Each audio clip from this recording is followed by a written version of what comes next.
Welcome. In today's video, we'll explore the cunning strategies used by Screwtape in C.S. Lewis's The Screwtape Letters to lead humans astray from their spiritual path. Discover how this veteran demon manipulates thoughts, emotions, and decisions to weaken faith. Let's get started. Letter 1. My dear Wormwood, I note what you say about guiding our patient's reading and ensuring he spends ample time with his materialist friend. But are you not being a tad naive? It seems as though you believe that argumentation is the way to keep him out of the enemy's grasp. That might have been effective if he lived a few centuries ago. During that time, humans still had a firm grasp on what was proven and what wasn't. And if something was proven, they genuinely believed it. They still associated thought with action and were willing to change their way of life based on reasoned argumentation. However, with the advent of the weekly press and other such influences, we have largely altered that dynamic. Your man has been accustomed, since childhood, to entertain a multitude of conflicting philosophies in his mind. He doesn't view doctrines as inherently true or false, but rather as academic or practical, outdated or modern, conventional or radical. Jargon, not argument, is your best tool in keeping him away from the church. Don't waste time trying to convince him that materialism is true. Convince him instead that it is strong or stark or courageous, that it represents the future of philosophy. That's what he cares about. The problem with argumentation is that it shifts the entire struggle onto the enemy's turf. He can argue too, whereas in the type of practical propaganda I am suggesting, he has been proven for centuries to be greatly inferior to our Father below. By engaging in argumentation, you awaken the patient's reason. And once it's awakened, who can predict the outcome? Even if a particular line of thought can be twisted in our favor, you'll find that you've reinforced in your patient the dangerous habit of focusing on universal issues and diverting his attention from immediate sensory experiences. Your goal is to fix his attention on the stream of daily life. Teach him to label it as real life and discourage him from questioning what he means by real. Remember, he's not like you, a pure spirit. Never having been human, oh, the detestable advantage of the enemy, you fail to realize how enslaved they are to the pressures of the mundane. I once had a patient, a staunch atheist, who frequented the British Museum. One day as he sat reading, I noticed his thoughts beginning to stray. The enemy, naturally, was at his side in an instant. Before I knew it, my 20 years of work were beginning to unravel. Had I panicked and tried to defend my position with arguments, I would have been defeated. But I wasn't so foolish. I immediately targeted the aspect of the man that I had the most control over and suggested that it was time for lunch. The enemy presumably countered with the suggestion, you know how one can never quite overhear what he says to them, that this matter was more pressing than lunch. At least, I believe that must have been his argument, for when I responded, exactly, in fact, far too important to address at the end of the morning, the patient visibly perked up. And by the time I added, much better to return after lunch with a fresh perspective, he was already halfway out the door. Once he hit the street, the battle was won. I showed him a newsboy shouting the noon edition and a number 73 bus passing by, and before he reached the bottom of the stairs, I had instilled in him an unshakable conviction that, regardless of the odd ideas that might come to a man's mind when he's alone with his books, a healthy dose of real life, by which he meant the bus and the newsboy, was enough to prove that all that sort of thing simply couldn't be true. He realized he'd narrowly escaped, and in later years he enjoyed discussing that inarticulate sense for actuality, which is our ultimate safeguard against the aberrations of mere logic. He's now safely ensconced in our Father's house. Do you begin to see the point? Thanks to the processes we set in motion centuries ago, they find it nearly impossible to believe in the unfamiliar when the familiar is right before their eyes. Keep hammering home the ordinariness of things, and above all, refrain from using science, the actual sciences, as a defense against Christianity. It will only encourage him to ponder realities he can't touch or see. There have been unfortunate cases among the modern physicists. If he insists on delving into science, steer him toward economics and sociology. Don't let him stray from that invaluable real life. But the most effective approach is to prevent him from reading any science at all, and instead give him the impression that he's already familiar with it all, and that everything he's picked up from casual conversation and reading is the result of modern investigation. Remember, your task is to confuse him. Judging by the way some of you young fiends talk, one might think our job was to educate. The first letter in C.S. Lewis's discussion begins with the advice for the patient to spend time with a materialist friend, setting the stage for an exploration of materialism's challenges to Christian beliefs.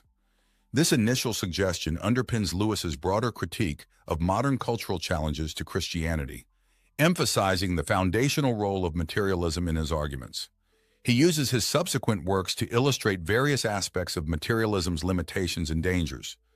In Miracles, Lewis critiques materialism's inability to provide a rational foundation for reason, highlighting its philosophical inadequacies. In The Abolition of Man, he discusses the erosion of human dignity stemming from a materialistic disregard for beauty, suggesting a devaluation of non-materialistic qualities. In The Problem of Pain, Lewis argues that materialism fails to offer a satisfying explanation for pain or a comforting prospect, contrasting it with the spiritual hope offered by Christianity.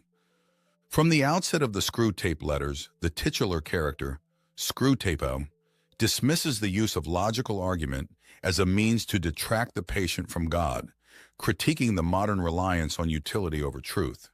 Screwtape advises his pupil, Wormwood, to prioritize the appearance of strength and courage in materialism over its truthfulness, thus highlighting the strategic use of jargon over logical reasoning. Lewis contrasts this approach in his writings, showcasing his adeptness in argumentation and presenting a counter-narrative to the Enlightenment's claims. He posits that true reasoning necessitates a spiritual dimension, an insight that led him to Christianity after recognizing the insufficiency of rationalism and materialism in fully explaining the world. In the concluding remarks of the first letter, Screwtape reflects on the enduring skepticism towards the unfamiliar, a skepticism fostered by Enlightenment principles that prioritize tangible, measurable knowledge. This irony is not lost on Lewis, who points out that even scientific knowledge relies on the unprovable assumption of an orderly and reliable world. By having Screwtape caution against logic, Lewis confronts the cultural misconception that science and faith are inherently contradictory, advocating for a synthesis of faith and rational inquiry. Letter 2. My dear Wormwood, I note with grave displeasure that your patient has become a Christian. Do not entertain the hope that you will evade the usual penalties. Indeed, in your better moments, I trust you would hardly even wish to do so. In the interim, we must make the best of the situation. There is no need to despair. Hundreds of these adult converts have been reclaimed after a brief stint in the enemy's camp and are now with us. All the habits of the patient, both mental and physical, are still in our favor. One of our greatest allies at present is the church itself. Do not misunderstand me. I do not mean the church as we perceive her to be spread, but rather the church throughout all time and space, rooted in eternity, formidable as an army with banners. That, I confess, is a spectacle that unsettles even our boldest tempters. But fortunately, it remains entirely invisible to these humans. All your patient sees is the half-completed ersatz Gothic structure on the new development estate. Upon entering, he encounters the local grocer, with a rather oily expression, eager to offer him one shiny little book containing a liturgy neither of them understands, and one shabby little book containing corrupted texts of numerous religious lyrics, mostly inferior and in minuscule print. As he takes his seat and surveys his surroundings, he sees only the assortment of neighbors whom he had previously avoided. It is imperative that you exert substantial pressure on those neighbors. Keep his mind oscillating between the phrase, the body of Christ, and the actual countenances in the neighboring pew. It matters very little, of course, who actually occupies that neighboring pew. Even if you know one of them to be a formidable adversary on the enemy's side, it makes no difference. Your patient, thanks to our Father below, is a fool. Provided any of those neighbors sing off-key, have squeaky boots, possess double chins, or wear peculiar attire, the patient will readily conclude that their religion must therefore be absurd in some manner. At his current stage, you see, he envisions Christians in his mind as spiritual beings, although in reality, his perception is largely visual. His mind is inundated with images of togas, sandals, armor, and bare legs, and the mere fact that the other congregants wear contemporary clothing poses a genuine, albeit unconscious, challenge to him. Never allow this issue to surface. Never permit him to ponder what he expected them to resemble. Keep everything vague in his mind for now, and you will have all of eternity to amuse yourself by instilling in him the peculiar clarity that hell provides. Therefore, labor diligently on the disappointment or letdown that is undoubtedly imminent during the patient's initial weeks as a churchgoer. The enemy permits this disillusionment to occur at the onset of every human endeavor.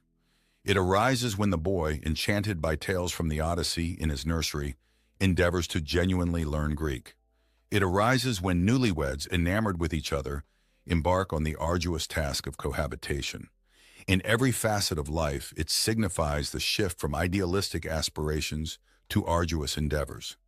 The enemy undertakes this risk because of his peculiar fancy to transform all these contemptible human pests into what he terms his free lovers and servants. Sons is the term he employs, demonstrating his penchant for degrading the entire spiritual realm through unnatural alliances with bipedal creatures.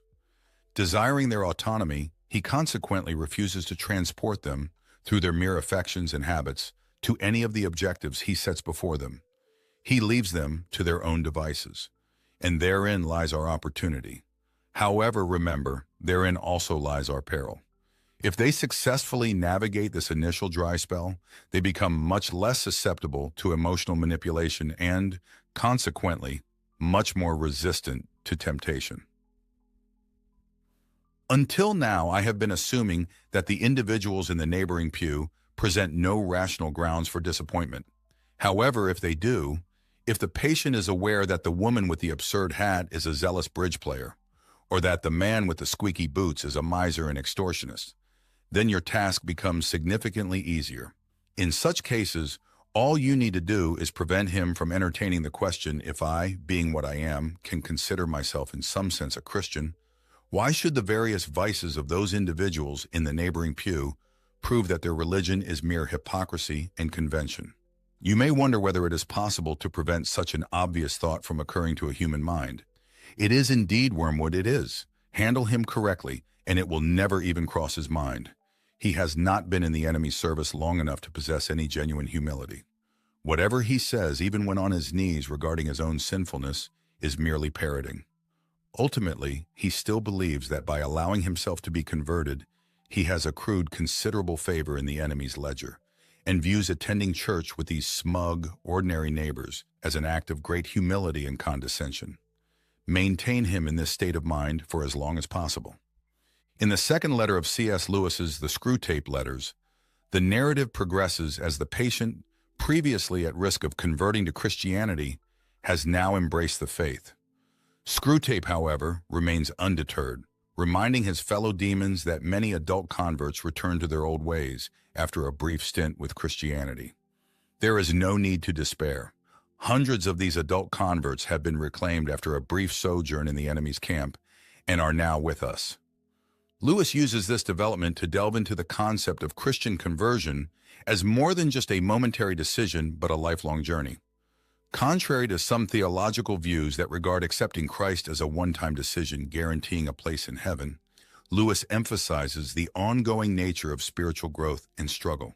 He argues that conversion marks the beginning of a process of sanctification, a continuous battle against sin and a commitment to spiritual discipline that does not end until one reaches heaven. Screwtape's letters provide a dual perspective on the church. On one hand, Screwtape describes the church in disparaging terms, as a place filled with social misfits and uninspiring rituals, which mirrors Lewis's own mixed feelings about his experiences with the Anglican Church. He describes his local parish as a sham Gothic erection on the new building estate, and criticizes the quality of the liturgical texts in hymns. Despite his criticisms, Lewis remained a committed churchgoer, attending services at Heading Quarry and participating in the daily prayers at Magdalen College, Oxford. This commitment reflects his belief in the spiritual essence of the church, transcending its earthly imperfections. Moreover, Screwtape offers a grudging acknowledgement of the church's spiritual power, describing it as spread out through all time and space and rooted in eternity, terrible as an army with banners. This description underscores the formidable spiritual presence and historical continuity of the Church, aspects that Lewis revered. The letter also touches on Lewis's broader spiritual philosophy, as articulated in Mere Christianity. He proposes that God uses life's difficulties to strengthen our moral and spiritual resolve, encouraging choices based on righteousness rather than mere feelings. Screwtape, distorting this idea, claims that God does not allow mere affection and habit to dictate spiritual progress, which aligns with Lewis's emphasis on conscious and deliberate faith. Through this letter, Lewis illustrates the complexities of faith, the imperfect yet spiritually essential nature of the Church, and the ongoing challenges faced by believers in their journey toward sanctification. Letter 3. My dear Wormwood, I am exceedingly pleased with the information you've shared regarding this man's relationship with his mother. However, you must capitalize on this advantage. The enemy will be working from the center outward, gradually bringing more and more of the patient's behavior under the new standard, and may soon reach his conduct towards the old lady. You must act preemptively. Maintain close contact with our colleague Glubose, who oversees the mother, and cultivate within that household a firm habit of mutual annoyance. Daily irritations. The following methods are effective. Keep his focus on the inner life. He perceives his conversion as an internal affair. Thus, his attention is primarily directed towards the states of his own mind, or rather, towards that sanitized version of them, which you should allow him to see. Foster this. Divert his attention from basic duties towards advanced and spiritual ones. Exacerbate that most useful human trait, the aversion and neglect of the obvious. You must bring him to a state where he can engage in self-examination for an hour without discovering any of those truths about himself, which are glaringly obvious to anyone who has lived in the same household or worked in the same office. It is undoubtedly impossible to prevent him from praying for his mother, but we have methods to render those prayers harmless. Ensure they are always very spiritual, that he is perpetually concerned with the state of her soul and never with her physical ailments. This serves two purposes. Firstly, it keeps his attention fixed on what he perceives as her sins, which with a little guidance from you, can be made to mean any of her actions that inconvenience or irritate him. Thus, you can exacerbate the wounds of the day even while he is on his knees. The process is not at all challenging, and you will find it quite entertaining.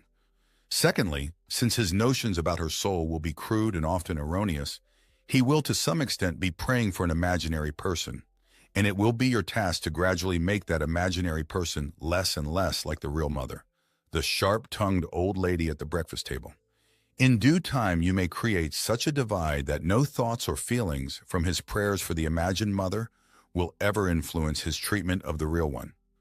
I've had patients so well manipulated that they could swiftly transition from fervent prayers for a spouse or child's soul to verbally or physically abusing the real spouse or child without any sense of remorse. After living together for many years, two humans often develop tones of voice and facial expressions that are nearly unbearable to each other. Exploit this. Make your patient acutely aware of that specific lift of his mother's eyebrows that he detested in his childhood, and encourage him to dwell on how much he despises it. Let him assume that she knows how aggravating it is and does it deliberately to annoy him. If you're proficient at your job, he won't notice the enormous improbability of this assumption. And naturally, never let him suspect that he also has tones and expressions that similarly irritate her. As he cannot perceive himself, this is easily managed. In civilized life, domestic animosity often manifests in innocuous-sounding remarks that, when delivered in a particular tone or context, feel like a blow to the face. To perpetuate this dynamic, you and Glubose must ensure that each of these two individuals holds a sort of double standard. Your patient must insist that all of his utterances be taken at face value and judged solely on their literal meaning, while simultaneously evaluating all of his mother's utterances with the most hypersensitive interpretation of tone, context, and perceived intent. She must be encouraged to do the same to him. Thus, from every disagreement, they can both emerge convinced or nearly convinced of their own innocence. You know the scenario. I simply inquire about dinner time and she becomes enraged. Once this pattern is firmly established, you have the delightful situation of humans uttering remarks with the explicit intention of causing offense, yet feeling aggrieved when offense is taken. Finally, provide me with information about the old lady's religious stance. Is she at all envious of the new element in her son's life? Does she feel slighted that he should learn from others, and so belatedly what she believes she offered him ample opportunity to learn in childhood? Does she think he is making a great fuss about it, or that he's receiving it on excessively favorable terms? Remember the elder brother in the enemy's narrative. In the third letter of the Screwtape Letters, C.S. Lewis delves into the subtleties of sin within the context of personal and domestic life, revealing how everyday interactions and internal attitudes can become arenas for spiritual conflict. Lewis underscores that sin is not limited to overt, grievous actions like theft or adultery, but often manifests in the ordinary and overlooked aspects of daily life. Lewis highlights how Satan exploits common misunderstandings about sin, particularly the notion that smaller internal missteps, such as jealousy, irritability, or pride, are inconsequential. Yet it is precisely in these areas of thought and attitude where the struggle for moral integrity begins. Screwtape, the experienced tempter, would likely encourage such underestimation of sin to foster complacency and hypocrisy. A significant aspect of this letter involves our interactions with those closest to us. Lewis points out that our spiritual adversaries often push us towards being judgmental of others while ignoring our own faults. This is vividly illustrated through Jesus' admonition about the speck and the plank in Matthew 7. 3:5, where the hypocrisy of focusing on others' minor issues while ignoring one's significant shortcomings is condemned. Lewis uses this biblical passage to remind readers that true spiritual clarity comes from self-reflection and correction before critiquing others. Reflecting on his personal experiences, Lewis shares a poignant example from his own life. During World War I, he and his friend Patty Moore made a pact to take care of each other's parents should one of them fall in battle. After Patty's death, Lewis fulfilled this promise by caring for Mrs. Moore for over 30 years. This act of long-term commitment demonstrates Lewis's application of Christian principles in his personal life, even when faced with challenges such as Mrs. Moore's disapproval of his church attendance post-conversion. This disapproval added another layer to his domestic trials, illustrating the ongoing nature of spiritual tests within personal relationships. Through this letter, Lewis effectively conveys that the spiritual journey involves continual vigilance against both overt and subtle temptations, particularly within the intimate spheres of domestic life and personal thoughts. Letter 4. My dear Wormwood, the amateurish suggestions in your recent letter signaled to me that it is high time for me to address the painful subject of prayer fully. You might have refrained from remarking that my advice regarding his prayers for his mother proved singularly unfortunate. Such comments are not fitting for a nephew to write to his uncle, nor for a junior tempter to the undersecretary of a department. Additionally, it displays an unpleasant inclination to shift responsibility. You must learn to bear the consequences of your own mistakes. The most effective approach, where possible, is to deter the patient from engaging in earnest prayer altogether. When dealing with an adult recently reconverted to the enemy's faction, as in your case, it is best accomplished by encouraging him to recall, or believe he recalls, the mechanical nature of his prayers in childhood. This may lead him to strive for something entirely spontaneous, inward, informal, and irregular. Essentially, an attempt to evoke within himself a vaguely devout mood devoid of genuine willpower and intellect. One of their poets, Coleridge, has noted that he did not pray with moving lips and bended knees, but simply composed his spirit to love and experienced a sense of supplication. This is precisely the type of prayer we desire, and since it bears a superficial resemblance to the prayer of silence practiced by those who are highly advanced in the enemy's service, cunning and indolent patients can be deceived by it for quite some time. At the very least, they can be convinced that their bodily position does not affect their prayers, for they consistently forget what you must always remember, that they are animals, and whatever their bodies do impacts their souls. It is amusing how mortals always envision us as implanting thoughts into their minds, In reality, our most effective work is accomplished by keeping thoughts out. If this approach fails, resort to a more subtle redirection of his intentions. Whenever they focus on the enemy himself, we are thwarted, but there are methods to prevent them from doing so. The simplest is to divert their attention away from him and towards themselves. Keep them fixated on their own thoughts and attempt to elicit feelings through the exertion of their own willpower. When they intend to request charity from him, let them instead endeavor to manufacture feelings of charity within themselves, without recognizing that this is what they are doing. When they intend to pray for courage, let them actually attempt to feel courageous. When they claim to pray for forgiveness, let them strive to feel forgiven. Teach them to gauge the efficacy of each prayer by their success in eliciting the desired feeling, and never allow them to realize how much success or failure of that kind depends on whether they are in good or poor health, fresh or fatigued at the moment. However, the enemy will not remain idle. Wherever there is prayer, there is the risk of his immediate intervention. He is cynically indifferent to the dignity of his position, as well as ours as pure spirits, and towards human animals on their knees. He reveals self-knowledge in a shameless manner. But even if he thwarts your initial attempt at redirection, we possess a subtler weapon. Humans do not commence prayer from that direct perception of him, which we, unfortunately, cannot avoid. They have never experienced that ghastly luminosity, that piercing and searing glare which constitutes the backdrop of perpetual agony in our existence. If you delve into your patient's mind while he prays, you will not find that. If you examine the object to which he directs his attention, you will discover that it is a composite entity containing numerous ludicrous elements.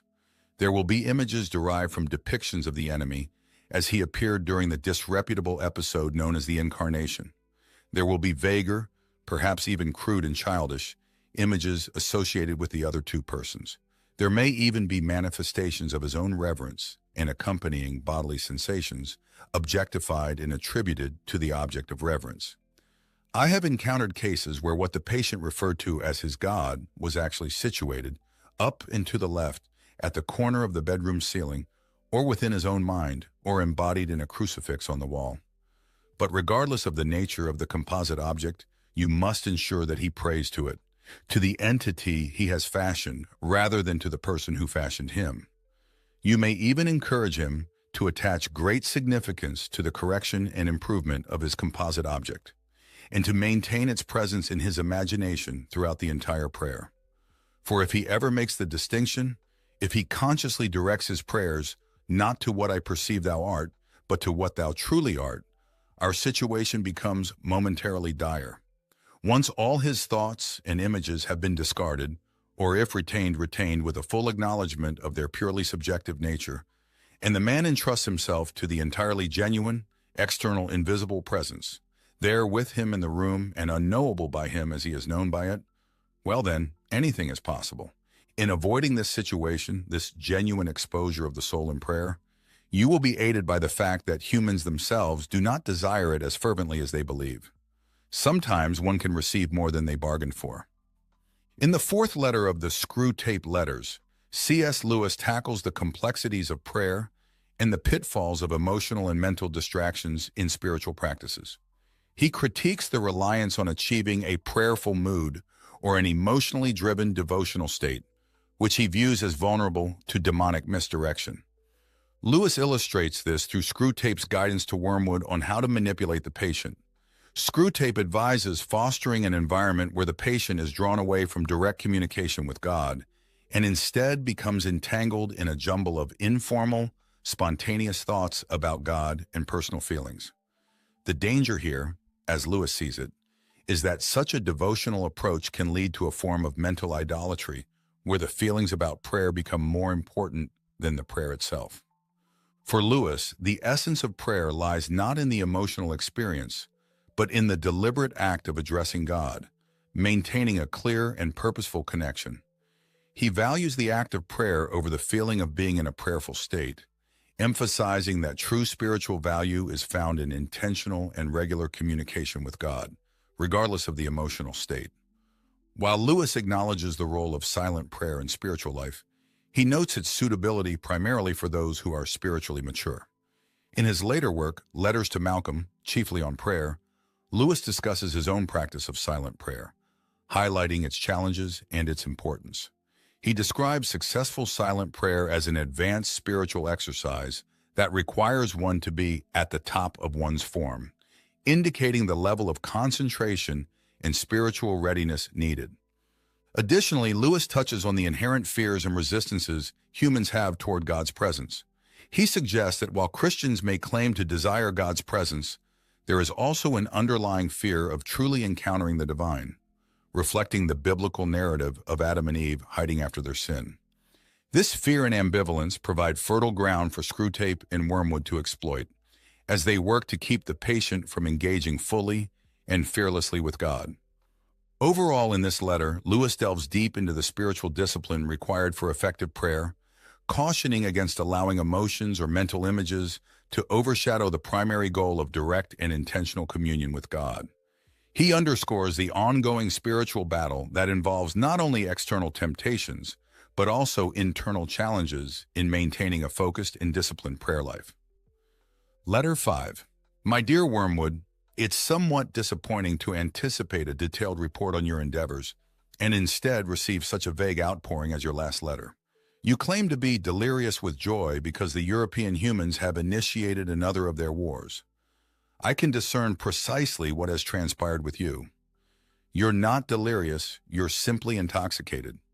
Reading between the lines of your notably imbalanced account of the patient's sleepless night, I can fairly accurately reconstruct your state of mind. For the first time in your career, you've tasted that wine which is the reward of all our labors, the torment and confusion of a human soul, and it has gone to your head. I can hardly fault you. I do not expect old heads on young shoulders. Did the patient respond to some of your frightful depictions of the future? Did you incorporate some good, self-pitying glances at the happy past? Did you elicit some fine thrills in the pit of his stomach? You played your violin skillfully, didn't you? Well, it's all quite natural. But do bear in mind, Wormwood, that duty precedes pleasure. If any present self-gratification on your part results in the ultimate loss of the prey, you will be left eternally longing for that draught which you are currently relishing for the first time. Conversely, if by steady and clear-headed effort here and now you can ultimately secure his soul, he will then be yours forever. A brimful, living chalice of despair, horror, and astonishment, which you can raise to your lips as often as you please. So do not allow any transient excitement to divert you from the true task of undermining faith and hindering the development of virtues. Without fail, provide me in your next letter with a comprehensive account of the patient's reactions to the war, so that we may determine whether you are likely to do more good by making him an extreme patriot or an ardent pacifist. There are myriad possibilities. In the meantime, I must caution you not to expect too much from a war. Of course, a war is diverting. The immediate fear and suffering of the humans provide a legitimate and delightful diversion for our countless toiling workers. But what enduring benefit does it confer upon us unless we exploit it to bring souls to our Father below? When I witness the temporal suffering of humans who ultimately escape us, I feel as though I have been permitted to sample the first course of a sumptuous banquet, only to be denied the remainder. It is worse than not having tasted it at all. The enemy, true to his barbaric methods of warfare, allows us to witness the brief misery of his favorites only to tantalize and torment us. To deride the incessant hunger which during this current phase of the great conflict, his blockade is undeniably imposing. Therefore, let us contemplate how to utilize rather than how to enjoy this European war. For it possesses certain inherent tendencies which are, in themselves, by no means favorable to us. We may anticipate a considerable amount of cruelty and unchastity, but if we are not cautious, we may observe thousands turning to the enemy in this tribulation, while tens of thousands who do not go so far as that will nonetheless have their attention diverted from themselves to values and causes which they perceive to be higher than the self. I am aware that the enemy disapproves of many of these causes, but therein lies his unfairness. He frequently claims as prizes humans who have sacrificed their lives for causes he deems unworthy, on the monstrously fallacious grounds that the humans regarded them as virtuous and were following the best they knew. Consider also the undesirable deaths that occur in wartime. Men perish in places where they knew they might die, and to which they go, if they are at all aligned with the enemy's faction, prepared. How much more advantageous for us if all humans expired in costly nursing homes, amidst doctors who lie, nurses who lie, friends who lie, as we have trained them, promising life to the dying, encouraging the belief that illness excuses every indulgence, and even if our workers perform their duties proficiently, withholding all suggestion of a priest, lest it should reveal to the sick man his true condition. And how detrimental for us is the perpetual recollection of death which war imposes. One of our most effective weapons, contented worldliness, is rendered impotent. In wartime, not even a human can entertain the delusion that he will live forever. I am aware that Screwtape and others have perceived in wars a significant opportunity for assaults on faith, but I believe that perspective was overstated. The enemy's human adherents have all been explicitly informed by him that suffering is an essential component of what he terms redemption. Thus, a faith which is shattered by a war or a pestilence cannot genuinely have been worth the trouble of shattering. I am presently referring to diffuse suffering over an extended period, such as the war will engender. Naturally, in moments of terror, bereavement, or physical agony, you may catch your man when his reason is temporarily suspended. Yet even then, if he appeals to enemy headquarters, I have discovered that the post is nearly always defended. In the 5th letter of the Screwtape Letters, C.S. Lewis confronts the topic of death, providing a sinister perspective on the preferred circumstances of dying from the viewpoint of demons. Screwtape, the senior demon advising his nephew Wormwood, expresses a preference for human deaths that occur in settings like nursing homes, where deceit and denial about the reality of death can be cultivated and exploited. Screwtape revels in the idea of humans dying amid falsehoods, surrounded by doctors, nurses, and friends who perpetuate lies about recovery, indulge every whim under the guise of sickness, and avoid any mention of spiritual counsel that might awaken the dying person to their true spiritual state.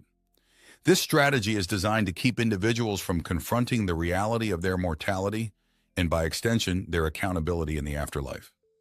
Lewis uses this scenario to critique a societal tendency to avoid discussions of death and the eternal consequences of one's beliefs. He contrasts the quiet, deceptive comfort of a nursing home death with the brutal immediacy of wartime fatalities. In war, individuals often face their mortality directly and may be more open to spiritual reflection and preparation, conditions that Screwtape deems undesirable. Reflecting on his own experiences as a veteran of the First World War and writing during the ongoing conflict of the Second World War, Lewis understood the stark confrontations with death that combatants face. He argues that, despite its horrors, war exposes the unavoidable reality of human mortality, which can lead to deeper spiritual awareness and preparation. This idea resonates with the biblical injunction from Psalm 90:12, which calls on people to number our days that we may gain a heart of wisdom. Lewis suggests that by acknowledging the inevitability of death, individuals can live more purposefully and wisely. The letter also touches on personal experiences with death in a more contemporary setting, like hospices, where discussions about faith and eternity can be contentious and unwelcome.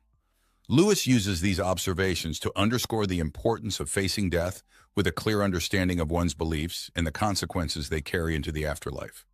Overall, Letter 5 of the Screwtape Letters challenges readers to reconsider societal attitudes towards death, encouraging a more open acknowledgement of mortality as a means to spiritual depth and readiness. Letter 6. I am delighted to hear that your patient's age and profession make it possible, but by no means certain, that he will be called up for military service. We want him to be in the maximum uncertainty so that his mind will be filled with contradictory pictures of the future, every one of which arouses hope or fear. There is nothing like suspense and anxiety for barricading a human's mind against the enemy. He wants men to be concerned with what they do. Our business is to keep them thinking about what will happen to them. Your patient will, of course, have picked up the notion that he must submit with patience to the enemy's will. What the enemy means by this is primarily that he should accept with patience the tribulation which has actually been dealt out to him, the present anxiety and suspense. It is about this that he is to say, "Thy will be done," and for the daily task of bearing this, that the daily bread will be provided. It is your business to see that the patient never thinks of the present fear as his appointed cross, but only of the things he is afraid of. Let him regard them as his crosses. Let him forget that, since they are incompatible, they cannot all happen to him, and let him try to practice fortitude and patience to them all in advance. For real resignation at the same moment to a dozen different and hypothetical fates is almost impossible, and the enemy does not greatly assist those who are trying to attain it. Resignation to present and actual suffering, even where that suffering consists of fear, is far easier and is usually helped by this direct action. An important spiritual law is here involved. I have explained that you can weaken his prayers by diverting his attention from the enemy himself to his own states of mind about the enemy.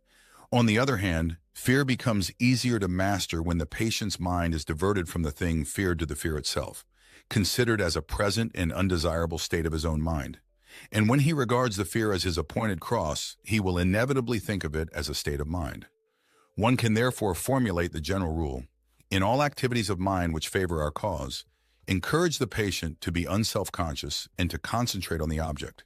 But in all activities favorable to the enemy, bend his mind back on itself. Let an insult or a woman's body so fix his attention outward that he does not reflect, I am now entering into the state called anger or the state called lust. Contrariwise, let the reflection, my feelings are now growing more devout or more charitable, so fix his attention inward that he no longer looks beyond himself to see our enemy or his own neighbors.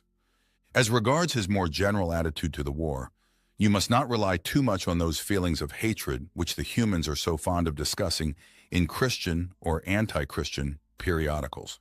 In his anguish, the patient can, of course, be encouraged to revenge himself by some vindictive feelings directed towards the German leaders, and that is good so far as it goes. But it is usually a sort of melodramatic or mythical hatred directed against imaginary scapegoats. He has never met these people in real life. They are lay figures modeled on what he gets from newspapers. The results of such fanciful hatred are often most disappointing. And of all humans, the English are in this respect the most deplorable milksops. They are creatures of that miserable sort who loudly proclaim that torture is too good for their enemies, and then give tea and cigarettes to the first wounded German pilot who turns up at the back door. Do what you will, there is going to be some benevolence as well as some malice in your patient's soul. The great thing is to direct the malice to his immediate neighbors whom he meets every day, and to thrust his benevolence out to the remote circumference, to people he does not know. The malice thus becomes wholly real and the benevolence largely imaginary. There is no good at all in inflaming his hatred of Germans if, at the same time, a pernicious habit of charity is growing up between him and his mother, his employer, and the man he meets in the train. Think of your man as a series of concentric circles, his will being the innermost, his intellect coming next, and finally his fantasy. You can hardly hope at once to exclude from all the circles everything that smells of the enemy. But you must keep on shoving all the virtues outward till they are finally located in the circle of fantasy, and all the desirable qualities inward into the will. It is only in so far as they reach the will and are there embodied in habits that the virtues are really fatal to us. I don't, of course, mean what the patient mistakes for his will, the conscious fume and fret of resolutions and clenched teeth, but the real center, what the enemy calls the heart. All sorts of virtues painted in the fantasy or approved by the intellect, or even in some measure, loved and admired, will not keep a man from our Father's house. Indeed, they may make him more amusing when he gets there. In letter 6 of the Screwtape Letters, C.S. Lewis continues to dissect the complex interplay between a person's will, intellect, and imagination, framing these aspects as concentric circles of being. Screwtape, instructing Wormwood, emphasizes the strategic importance of manipulating these elements to ensure the patient's spiritual downfall. The most inner circle represents the will, surrounded by the intellect, with the imagination or fantasy being the outermost layer. Screwtape's advice to Wormwood is to push virtues outward to the realm of fantasy and to draw desirable qualities inward to the will. By doing so, the virtues become less practical and more abstract, reducing their influence on the patient's decisions and actions. Lewis points out that true sins, the ones that have real spiritual consequences, are matters of action influenced by the will, not just by transient feelings or imaginative fantasies. This is why Screwtape encourages Wormwood to preoccupy the patient with his emotions and fantasies, diverting his attention from practical godliness and obedience to God. An important aspect of this letter is the distinction Screwtape makes about the virtues reaching the will and becoming habits. According to Screwtape, it is only when virtues become ingrained habits that they pose a real threat to demonic intentions. Lewis uses this demonic perspective to highlight the importance of habitual godliness and obedience in the present moment, as encapsulated in the notion of saying, "Thy will be done," in response to current trials. Moreover, Lewis stresses that while our primary focus in spiritual life should be on actions derived from a trained will, the roles of intellect and fantasy should not be underestimated. These aspects, while less directly influential on the will, shape and inform our moral landscape. Lewis himself, through his vast literary output, from the Chronicles of Narnia to Mere Christianity, demonstrates the value of engaging both the imagination and the intellect as pathways to understanding deeper spiritual truths. This letter thus serves not only as a tactical guide for Wormwood, but also as a reflection on the holistic nature of human experience, where imagination, intellect, and will interact in complex ways to shape our spiritual lives. Lewis underscores the need for vigilance and discipline across all these dimensions to safeguard against spiritual manipulation and to cultivate a life of enduring virtue and obedience to God. Letter 7. My dear Wormwood, I wonder why you should ask me whether it is essential to keep the patient in ignorance of your own existence. That question, at least for the present phase of the struggle, has been answered for us by the High Command. Our policy, for the moment, is to conceal ourselves. Of course, this has not always been the case. We are really faced with a cruel dilemma. When humans disbelieve in our existence, we lose all the pleasing results of direct terrorism, and we make no magicians. On the other hand, when they believe in us, we cannot make them materialists and skeptics. At least, not yet.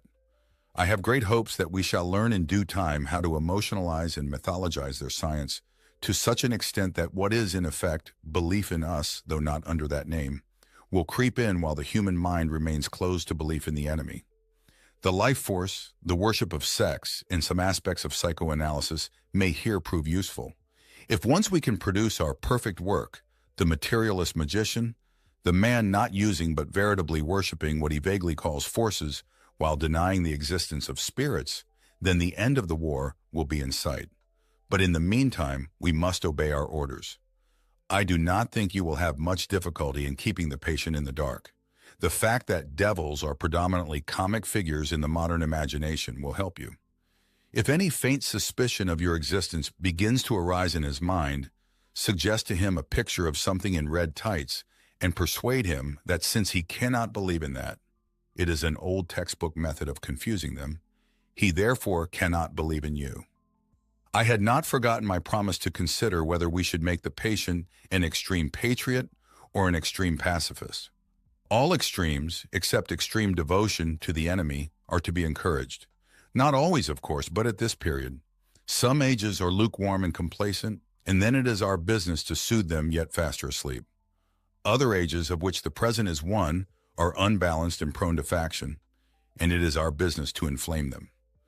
Any small coterie, bound together by some interest which other men dislike or ignore, tends to develop inside itself a hothouse mutual admiration, and towards the outer world, a great deal of pride and hatred which is entertained without shame, because the cause is its sponsor and it is thought to be impersonal. Even when the little group exists originally for the enemy's own purposes, this remains true. We want the church to be small, not only that fewer men may know the enemy, but also that those who do may acquire the uneasy intensity and the defensive self-righteousness of a secret society or a clique. The church herself is, of course, heavily defended, and we have never yet quite succeeded in giving her all the characteristics of a faction.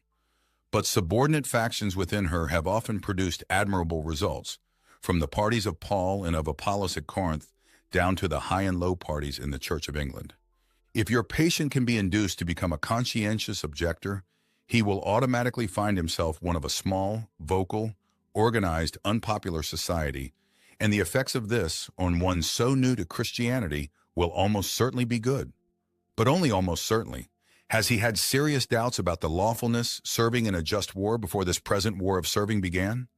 Is he a man of great physical courage, so great that he will have no half-conscious misgivings about the real motives of his pacifism? Can he, when nearest to honesty, no human is ever very near, feel fully convinced that he is actuated wholly by the desire to obey the enemy?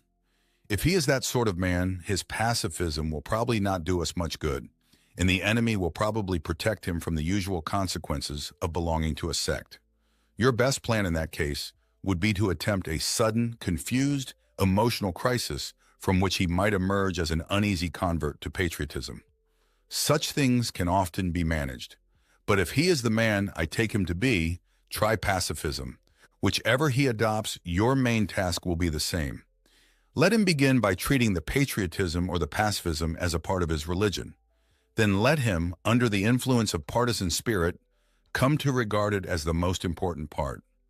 Then quietly and gradually nurse him onto the stage at which the religion becomes merely part of the cause, in which Christianity is valued chiefly because of the excellent arguments it can produce in favor of the British war effort or of pacifism.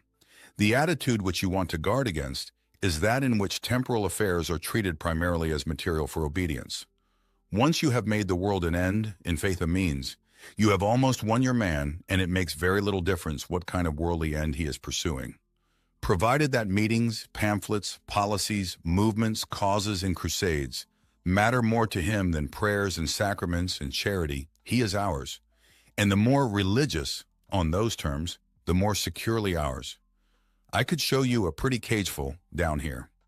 Letter 7 addresses two main issues: whether demons ought to make their existence known, and the dangerous, diabolical temptation to make Christianity a means in service to a cause. Screwtape says that the presence of Satan and demons was common knowledge in ages past. That is, among many cultures throughout much of human history. In the modern age, somewhere around the time of the Enlightenment, the diabolical realm chose to go incognito as a result of naturalism, rationalism, and materialism. Screwtape prefers the modern denial of a spiritual realm because it creates a materialistic worldview and allows for the complete dismissal of God, heaven, hell, angels, and demons. Remember, in much of his writing, Lewis is eager to point to the destructive power of materialism. In this letter, for example, he has Screwtape envision what might be called an advanced materialistic option. The materialist magician, the man not using but veritably worshiping what he vaguely calls forces while denying the existence of spirits. In addition to obscuring the spiritual and accentuating the material, a favorite diabolical strategy is to turn Christianity into a means to some end other than God.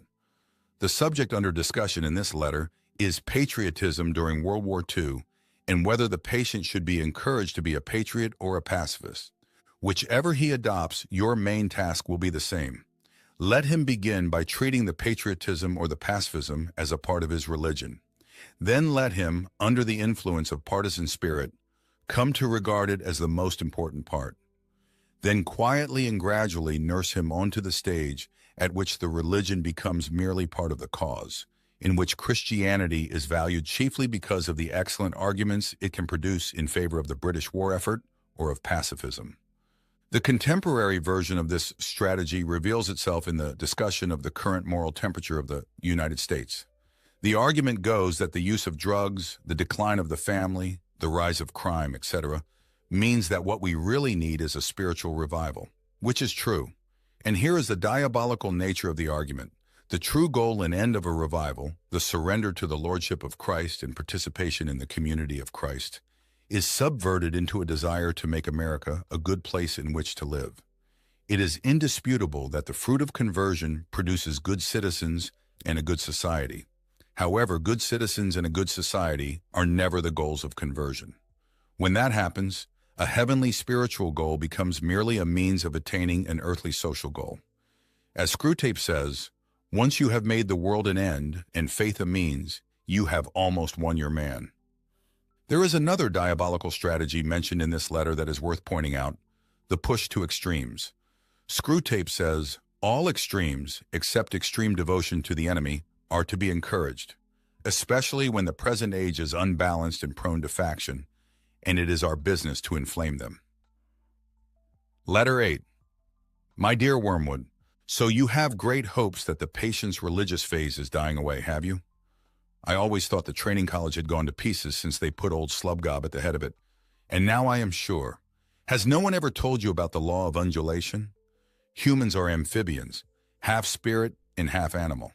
The enemy's determination to produce such a revolting hybrid was one of the things that determined our Father to withdraw his support from him. As spirits, they belong to the eternal world, but as animals, they inhabit time. This means that while their spirit can be directed to an eternal object, their bodies, passions, and imaginations are in continual change, for to be in time means to change. Their nearest approach to constancy, therefore, is undulation, the repeated return to a level from which they repeatedly fall back, a series of troughs and peaks. If you had watched your patient carefully, you would have seen this undulation in every department of his life. His interest in his work, his affection for his friends, his physical appetites all go up and down. As long as he lives on earth, periods of emotional and bodily richness and liveliness will alternate with periods of numbness and poverty. The dryness and dullness through which your patient is now going are not, as you fondly suppose, your workmanship. They are merely a natural phenomenon which will do us no good unless you make good use of it. To decide what the best use of it is, you must ask what use the enemy wants to make of it, and then do the opposite.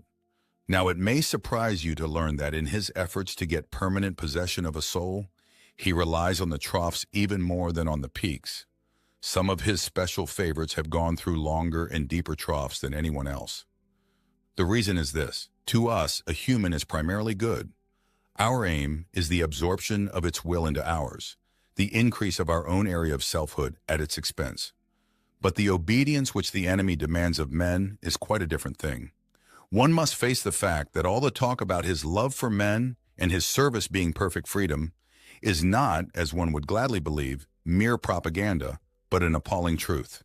He really does want to fill the universe with a lot of loathsome little replicas of himself, creatures whose life, on its miniature scale, will be qualitatively like his own. Not because he has absorbed them, but because their wills freely conform to his. We want cattle who can finally become food.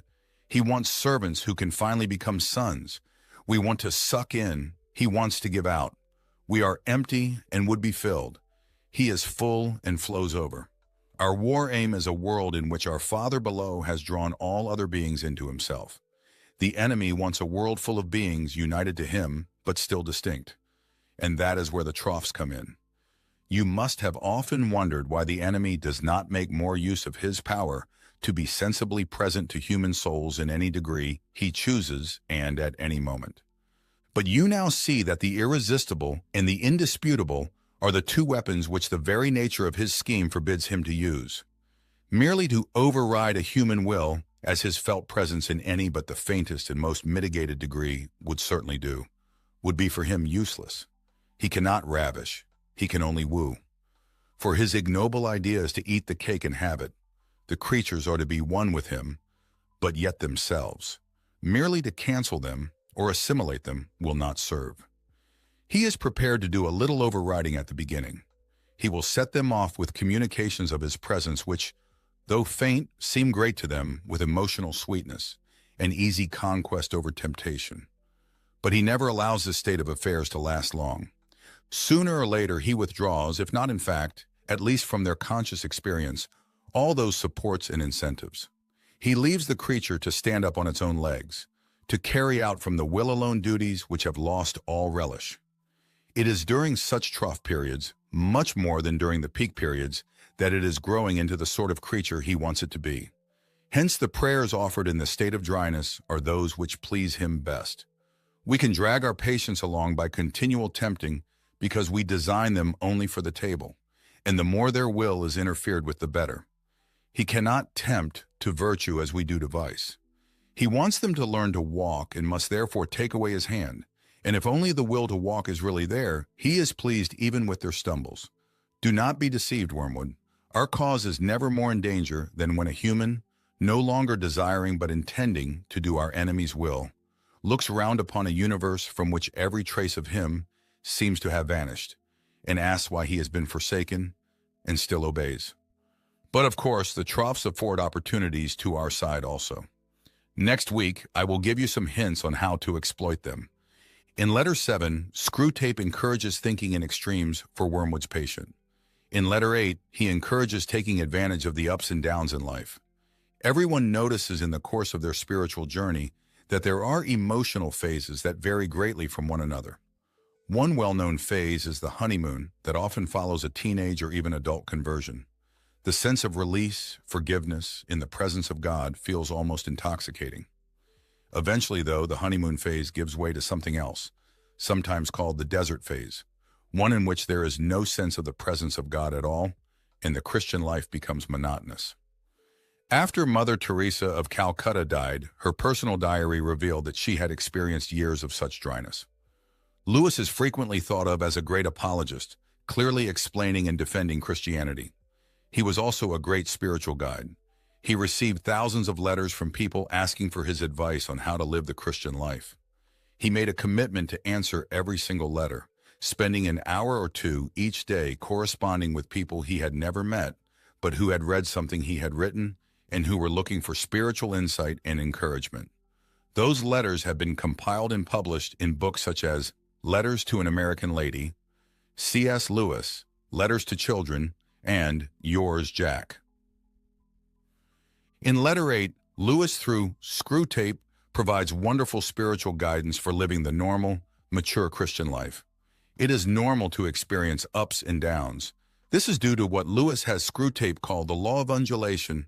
If you had watched your patient carefully, you would have seen this undulation in every department of his life. His interest in his work, his affection for his friends, his physical appetites all go up and down.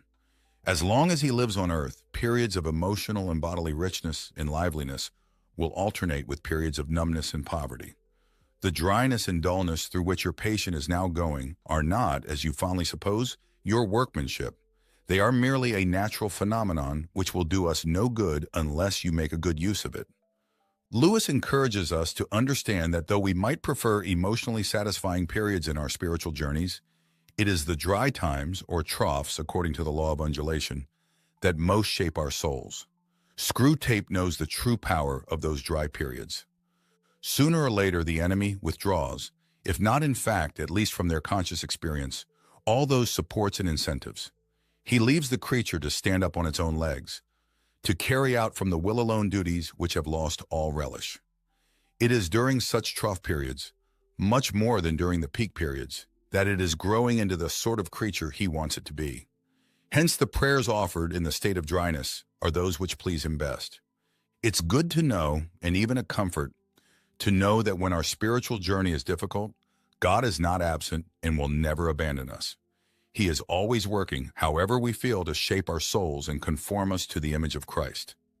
Letter 9. My dear Wormwood, I hope my last letter has convinced you that the trough of dullness or dryness through which your patient is going at present will not, of itself, give you his soul, but needs to be properly exploited.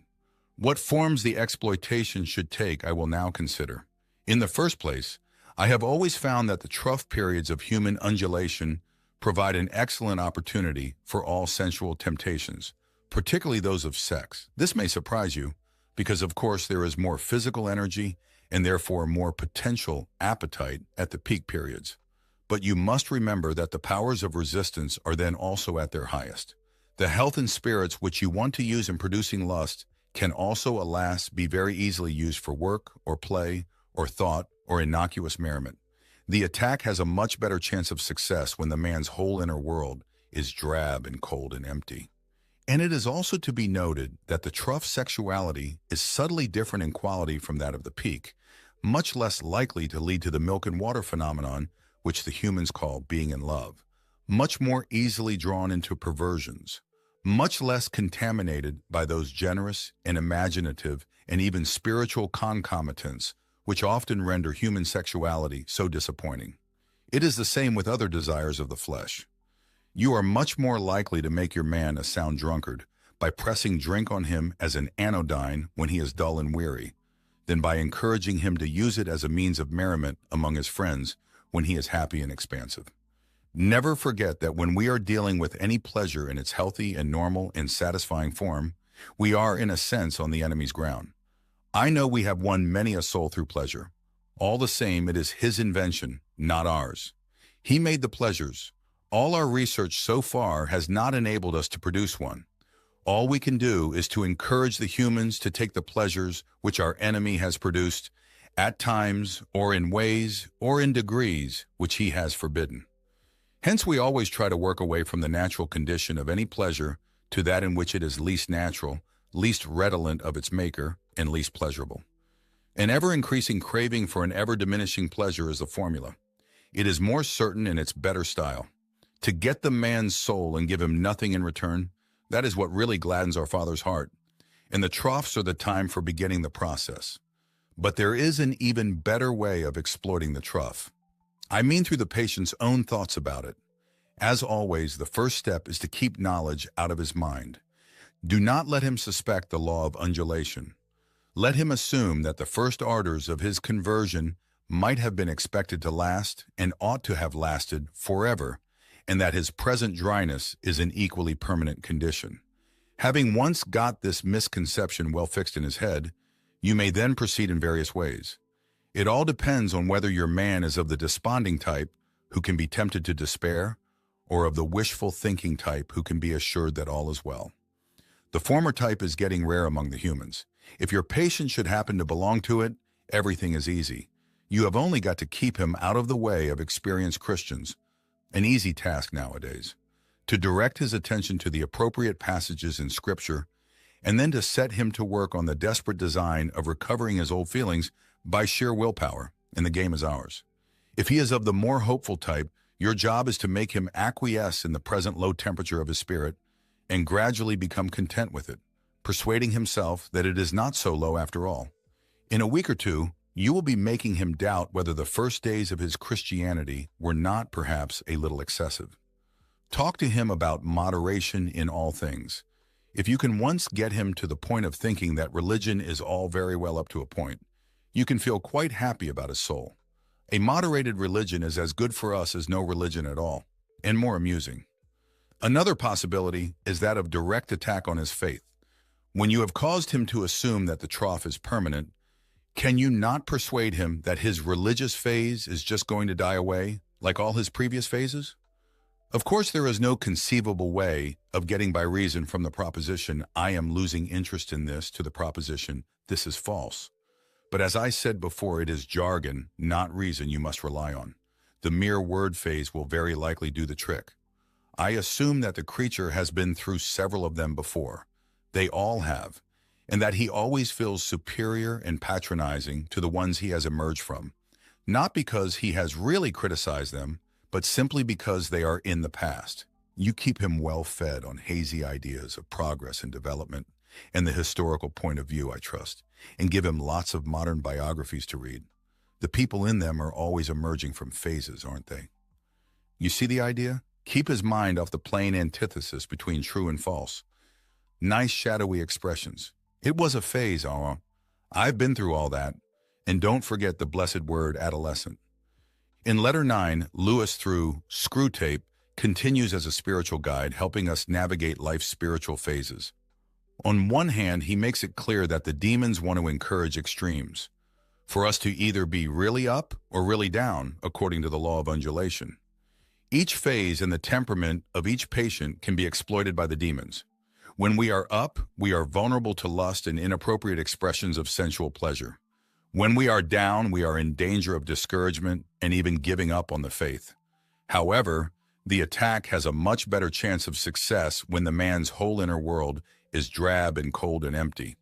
On the other hand, while extremes, from the tempter's perspective, are to be encouraged, the tempter advocates moderation as well, a very special type of moderation. Talk to him about moderation in all things. If you can once get him to the point of thinking that religion is all very well up to a point, you can feel quite happy about his soul. A moderated religion is as good for us as no religion at all, and more amusing. The demons are adept at twisting things. Life's ups and downs clearly make us targets for temptation or the loss of faith. But even moderation can be used to make us spiritually dull. Jesus even warns against it, telling the church at Laodicea that because they were lukewarm, neither hot nor cold, he was about to spit them out of his mouth. Reverend 3:16. Another issue to be considered involves pleasure. While the demons tempt us with pleasure, Wormwood must never forget that when we are dealing with any pleasure in its healthy and normal and satisfying form, we are, in a sense, on the enemy's ground. I know we have won many a soul through pleasure. All the same, it is his invention, not ours. He made the pleasures. All our research so far has not enabled us to produce one. All we can do is to encourage the humans to take the pleasures which our enemy has produced, at times, or in ways, or in degrees, which he has forbidden. After Mrs. Moore died in 1951, Lewis was delivered from a life burden and found his life to be rather pleasant and easygoing. During that period, he wrote to a friend saying, "Pray for me." He knew that there were temptations and spiritual dangers, even in the best of times. Letter 10. My dear Wormwood, I was delighted to hear from Triptweeze that your patient has made some very desirable new acquaintances, and that you seem to have used this event in a really promising manner. I gather that the middle-aged married couple who called at his office are just the sort of people we want him to know.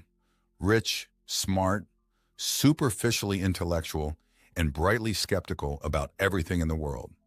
I gather they are even vaguely pacifist, not on moral grounds, but from an ingrained habit of belittling anything that concerns the great mass of their fellow men, and from a dash of purely fashionable and literary communism. This is excellent, and you seem to have made good use of all his social, sexual, and intellectual vanity. Tell me more. Did he commit himself deeply? I don't mean in words. There is a subtle play of looks and tones and laughs by which a mortal can imply that he is of the same party as those to whom he is speaking. That is the kind of betrayal you should specially encourage, because the man does not fully realize it himself, and by the time he does, you will have made withdrawal difficult. No doubt he must very soon realize that his own faith is in direct opposition to the assumptions on which all the conversation of his new friends is based. I don't think that matters much, provided that you can persuade him to postpone any open acknowledgement of the fact, and this with the aid of shame, pride, modesty, and vanity will be easy to do. As long as the postponement lasts, he will be in a false position. He will be silent when he ought to speak and laugh when he ought to be silent. He will assume, at first only by his manner, but presently by his words, all sorts of cynical and skeptical attitudes, which are not really his. But if you play him well, they may become his. All mortals tend to turn into the thing they are pretending to be. This is elementary. The real question is how to prepare for the enemy's counterattack. The first thing is to delay as long as possible the moment at which he realizes this new pleasure as a temptation. Since the enemy's servants have been preaching about the world as one of the great standard temptations for 2,000 years, this might seem difficult to do. But fortunately, they have said very little about it for the last few decades. In modern Christian writings, though I see much, indeed more than I like, about Mammon, I see few of the old warnings about worldly vanities, the choice of friends, and the value of time. All that your patient would probably classify as Puritanism. And may I remark in passing that the value we have given to that word is one of the really solid triumphs of the last 100 years. By it, we rescue annually thousands of humans from temperance, chastity, and sobriety of life. Sooner or later, however, the real nature of his new friends must become clear to him, and then your tactics must depend on the patient's intelligence. If he is a big enough fool, you can get him to realize the character of the friends only while they are absent. Their presence can be made to sweep away all criticism. If this succeeds, he can be induced to live, as I have known many humans live, for quite long periods, two parallel lives.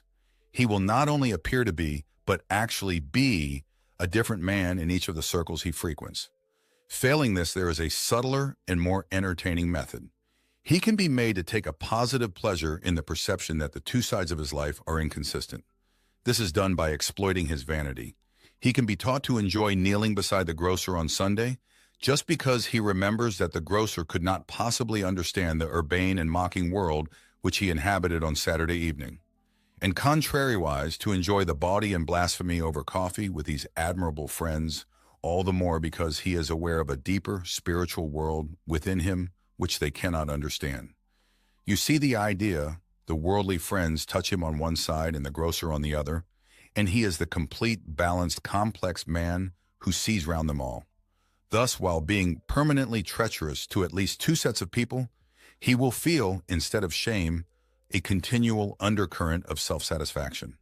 Finally, if all else fails, you can persuade him, in defiance of conscience, to continue the new acquaintance on the ground that he is, in some unspecified way, doing these people good by the mere fact of drinking their cocktails and laughing at their jokes, and that to cease to do so would be priggish, intolerant, and, of course, puritanical.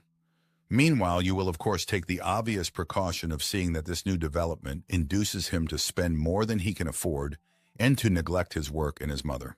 Her jealousy and alarm and his increasing evasiveness or rudeness will be invaluable for the aggravation of the domestic tension. Letter 10 explores a new dimension of spiritual warfare: social relationships. The patient has just been introduced to a new social set, just the sort of people that PBS and British TV love to show as the Oxford-Cambridge set of the 1940s and 50s, privileged, upper-class, intellectual snobs who love to use cutting, snide humor. Screwtape describes them as rich, smart, superficially intellectual, and brightly skeptical about everything in the world. I gather they are even vaguely pacifist, not on moral grounds, but from an ingrained habit of belittling anything that concerns the great mass of their fellow men, and from a dash of purely fashionable and literary communism. The very arrogant attitude of such people is infectious and corrupting. The danger is social pressure, the desire to be approved of by the in-crowd, which leads to adopting attitudes and actions that are ungodly and therefore diabolical. Added to the spiritual danger is hypocrisy, in which the patient acts one way with his snobby friends and another way when he is around the Christian community. Screwtape explains this to Wormwood. You see the idea. The worldly friends touch him on one side and the grocer on the other, and he is the complete, balanced, complex man who sees round them all. Thus, while being permanently treacherous to at least two sets of people, he will feel, instead of shame, a continual undercurrent of self-satisfaction. This theme of dangerous and destructive social pressure is one that Lewis addresses on several occasions. His essay entitled The Inner Ring, for example, sounds the alarm against social pressure. Unless you take measures to prevent it, this desire is going to be one of the chief motives of your life, from the first day on which you enter your profession until the day you are too old to care. He expands upon this theme in several of his fictional works. In The Silver Chair, Eustace Scrubb discovers Jill Pole crying. Jill was running from them, the inner ring of bullies who controlled her school's social structure. Together, Jill and Eustace escape into Narnia and begin their adventures. In that hideous strength, Mark Studdock, an aspiring academic at a fictional college that feels a lot like Oxford or Cambridge, falls under the spell of an inner ring. Through their influence and his hunger to be in the inner circle, Mark is drawn deeper and deeper into a dark, diabolical plot. Another comment of note in this letter is Screwtape's dictum, all mortals turn into the thing they are pretending to be. Lewis sees this as a powerful principle for good and for ill. In Mere Christianity, he suggests that those of us who desire to grow spiritually, even if we don't feel very holy or righteous, should pretend that we are anyway, for if we do this, eventually our play acting will become a reality. Lewis explains, do not waste time bothering whether you love your neighbor. Act as if you did. As soon as we do this, we find one of the great secrets. When you are behaving as if you love someone, you will presently come to love him. If you injure someone you dislike, you will find yourself disliking him more. Lewis here is functioning as our spiritual guide. Again, he wants us to know that choosing to do what is right, whether we feel like it or not, shapes our souls in ways that are conforming us to the image of Christ.